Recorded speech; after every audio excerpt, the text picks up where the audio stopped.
វាគមន៍និងស្ដាប់តម្រុយឆ្នោតខ្មែរប្រចាំថ្ងៃដើម្បីជាកម្លាំងចិត្តសូមពុកម៉ែបងប្អូនចុច like និងសញ្ញាជាម្នាក់មួយផងដើម្បីទទួលបានតម្រុយថ្មីប្រចាំថ្ងៃ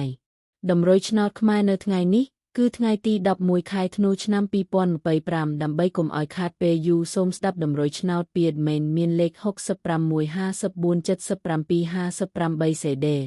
សម្រាប់លេខ OZ មិនមាន2គ្រាប់គឺ OZ ខ្ទង់70និង40សម្រាប់3លេខគឺ admin មាន2គ្រាប់ផងដែរគឺមានលេខ337x557គុណបើសិនជាពុកម៉ែបងប្អូនស្រឡាញ់និងពេញចិត្តលេខទាំងនេះពុកម៉ែបងប្អូនអាចយកលេខទាំងនេះទៅផ្សងសំណាងបានពុកម៉ែបងប្អូនអាចចូល link ខាងក្រោមដើម្បីមើលលទ្ធផលឆ្នោតក្នុងក្រុម Telegram បានដោយគ្រាន់តែចុច link ក្រោមជាចុងក្រោយសូមជូនពរពុកម៉ែបងប្អូនដែលយកលេខខាង admin